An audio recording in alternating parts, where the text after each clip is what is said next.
Hi friends, ഈ കാണുന്നത് കോതമംഗലം അടുത്തുള്ള പുതുത്താൻകെട്ട് ഡാമാണ്. 14 ഷട്ടറുകളാണ് ഇതിനകത്തുള്ളത്.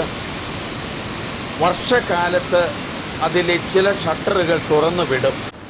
മനോഹരമായ കാഴ്ചയാണത്. ആ മലവെള്ളപ്പാച്ചിലിൻ്റെ ഇടിച്ചിലിൽ പിടിച്ചു നിൽക്കുന്ന മരങ്ങളും ചെടികളുമാണ് ഈ കാണുന്നത്. ഈ മരത്തെ ഒന്ന് ശ്രദ്ധിക്കുക. അതിൻ്റെ വേരുകൾ പുഴയിലേക്കുണ്ട്. ആ മലവെള്ളത്തിൻ്റെ ഇടിച്ചിലുണ്ട്. മുകളിൽ കരയിലേക്ക് ആ വേരുകൾ പോയിരിക്കുന്നു. താഴെ ഇടി, മലവെള്ളത്തിൻ്റെ ഇടി. ആ മരം വീണു പോകുന്നില്ല, ഉറച്ചു തന്നെ അവിടെ നിൽക്കുന്നു. ആ വലിയ മരത്തിൻ്റെ താഴെ പുഴയിൽ നിൽക്കുന്ന അമ എന്നൊക്കെ പറയുന്ന മരങ്ങൾ ശ്രദ്ധിക്കുക. ശക്തമായ ഒഴുക്കുണ്ട്. ഡാമിൽ നിന്ന് തുറന്നു വിട്ടിരിക്കുന്ന വെള്ളം തിരിഞ്ഞൊഴുകുകയാണ്. അതും മറിഞ്ഞു വീണിട്ടില്ല.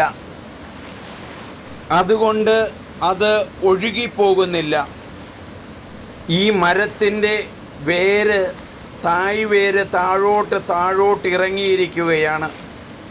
അതിൻ്റെ ചെറിയ വേരുകളുണ്ട്, പുല്ല വേരുകളുണ്ട്. അത് ഉറച്ച അടിസ്ഥാനത്തിലൂടെ കടന്നു പോയിട്ടുണ്ട്. അതുകൊണ്ടാണ് അത് വീഴാതിരിക്കുന്നത്. കുട്ടികൾക്ക് ഉറച്ച അടിസ്ഥാനം കൊടുക്കണം.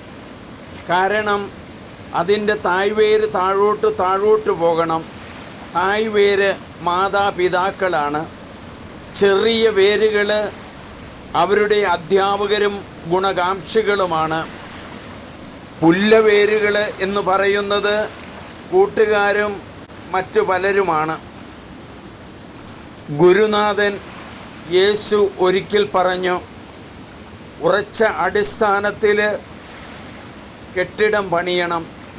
അതിൽ കാറ്റടിച്ചു, വെള്ളപ്പൊക്കമുണ്ടായി, അതും അറിഞ്ഞു വീണില്ല. കാരണം അത് ഉറച്ച സ്ഥലത്താണ്.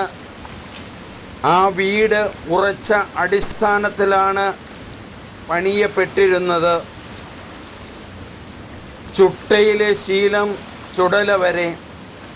പുതുത്താൻകെട്ട് ഡാമിൻ്റെ താഴെയുള്ള ഒരു പാറയിൽ ഇരിക്കുന്ന അവസരത്തിൽ എൻ്റെ മനോമുഖരത്തിൽ ഉയർന്നു വന്ന ഒരു ചിന്ത കുട്ടികൾക്ക് വേണ്ടി പറഞ്ഞിരിക്കുന്നു. ശ്രവിക്കണം, മറ്റുള്ളവർക്ക് ഷെയർ ചെയ്യണം. കുട്ടികൾ നല്ല രീതിയിൽ വളർന്നു വരട്ടെ. നമ്മുടെ ഭാരതത്തെ നയിക്കേണ്ടവർ ഇന്നത്തെ കുട്ടികളാണ്.